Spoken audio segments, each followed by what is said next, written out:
Soutien inconditionnel de l'État français. Bon, rien d'étonnant, hein, c'est pas l'ancien colonisateur qui va donner des leçons aux nouveaux, hein, c'est pas Bertrand Cantat qui va faire la morale à Stéphane Plaza. Accompagnez-moi dans cette fin de carrière. Dans cet extrait, Walidia énumère avec humour les principaux conflits géopolitiques contemporains qui secouent la planète. Bon visionnage et pensez à vous abonner si le contenu vous plaît. Salut, salut mes petits inflationaux stressés, 15 de France au fil punaison infesté, ça va? Ouais, j'ai une chronique par mois, faut qu'elle tombe cette semaine. Hein, ouais, pas mal. Avant de commencer, pensée sincère pour Dominique Bernat et ses proches et tous les profs qui nous écoutent pendant leur nouvelle formation au jiu-jitsu brésilien. Hein, et pendant que Marlène Schiappa remplit des dossiers de subvention pour se rappeler le bon vieux temps. Les profs, vous êtes les héros de la nation. Hein, bon, pendant 3 jours. Parce qu'après, ils vont supprimer 2500 postes parce qu'apparemment, on a trop de héros. Donc, on peut pas. Compliqué d'écrire cette chronique avec l'actu du moment. Hein. Déjà, s'exprimer sur Israël-Palestine, en règle générale, c'est tenter un moonwalk bourré au milieu d'un champ de mine. Mais là, avec la contrainte en plus de faire des blagues, c'est moonwalk bourré, champ de mine, mais de nuit. Voilà.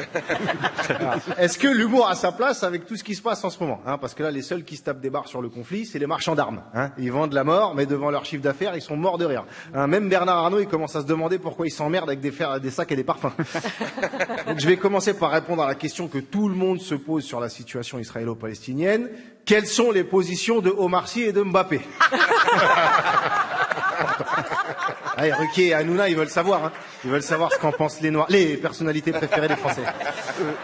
Comment, devant tant d'horreur, tu consacres ton émission à qu'en pensent Lupin et Kiki de Bondy? Qu'est-ce qui se dit? C'est que Kylian, il fait quand même des beaux appels en profondeur. Je veux son avis sur une crise géopolitique qui a démarré 50 ans avant sa naissance. C'est important. Omar et Kylian, dès quand ils s'expriment, on leur gueule dessus. Quand ils s'expriment pas, on leur gueule dessus. En fait, ce que vous voulez, c'est pas leur avis, c'est juste leur gueuler dessus, faut le dire. Est-ce qu'on doit s'exprimer sur tous les conflits? Israël, Palestine, Ukraine, Russie, Arménie, Azerbaïdjan, Yémen, Arabie Saoudite, tout ça, c'est des guerres, c'est pas des matchs de poules. Là-dessus aussi, on doit prendre position, même sur les guerres qui sont dans des pays où on sait pas où c'est, tu vois. Faut quand même, après, on peut avoir, à mon avis. Par exemple, les membres du Hamas qui ont massacré des civils israéliens dans leur sommeil avec des Allah Akbar plein la bouche. Déjà, le jour de leur rencontre avec Dieu, j'espère qu'ils auront des bons arguments, hein, parce qu'il va te demander où t'as lu ça et qu'il fallait faire ça et en criant son nom en plus. Hein, t'as confondu être un guerrier de la liberté avec être une grosse merde sortie du cul d'un lâche. Voilà, s'il y en a qui voulaient ma position sur les tueurs de ce week-end, elle est pas politique, mais vous l'avez. Après, faut être hypocrite pour pas mentionner le contexte. Hein, vous savez, le fameux contexte. Ouais. On cherche à chaque fois que quelqu'un se fait exploser par un policier, par exemple. Hein, oui, certes, il a pris un coup de flashball à bout portant après une balayette, mais on n'a pas le contexte. Bah là, déjà, quand et où il démarre le contexte? Parce que ce jeu-là, on peut remonter jusqu'aux Cananéens, c'est loin, hein, et on va pas faire la liste de tous ceux qui se sont disputés cette terre juste parce qu'ils n'étaient pas d'accord sur qui a créé l'univers. En revanche, ça n'a pas commencé la semaine dernière non plus. C'est le gouvernement israélien avec en tête Netanyahou, empêtré dans tellement d'affaires de corruption que Sarkozy se sent moins seul. Qui, après avoir promis la sécurité aux Israéliens tout en accentuant la violence coloniale envers les Palestiniens et en encourageant le financement du Hamas, nous fait l'étonner quand ça lui pète à la gueule. Ils ont tué des civils, c'est ignoble, c'est de la barbarie, quel humain peut faire ça? Absolument, du coup, qu'est-ce que vous allez faire? Bah, on va tuer des civils aussi.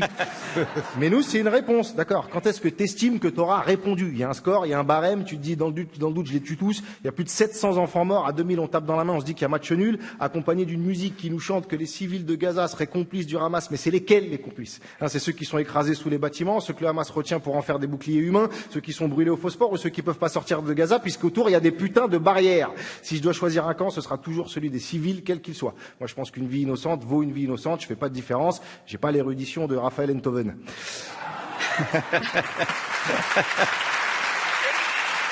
Tout ça avec le soutien inconditionnel de l'État français. Bon, rien d'étonnant, hein, c'est pas l'ancien colonisateur qui va donner des leçons aux nouveaux, hein, c'est pas Bertrand Cantat qui va faire la morale à Stéphane Plaza.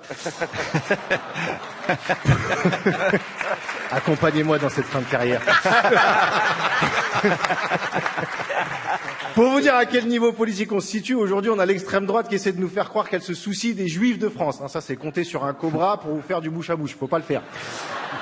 C'est juste qu'il y en a qui détestent les Arabes tellement fort qu'ils sont obligés de faire une pause dans leur antisémitisme. Hein. C'est pas de la compassion ni de la solidarité, c'est de la gestion de priorité, ça n'a rien à voir. Là où ils sont tous d'accord, c'est pour détester LFI. Même Enrico Macias, s'il veut faire l'octogone avec Mélenchon, on les a perdus. Sur la question terrorisme ou crime de guerre. Appelez ça terrorisme de guerre et faites pas chier. On n'arrivera pas à se mettre d'accord sur un mot. Comment vous voulez qu'on les incite à être d'accord sur la paix? On est là à discuter sémantique. Le seul mot sur lequel on est d'accord, c'est mort. Ça, il y en a à l'appel des deux côtés, du bébé jusqu'à la grand-mère. Aucun débat ne les ramènera jamais à la vie. Parce qu'à force de se demander qui a commencé, malheureusement, on se demande jamais qui va arrêter.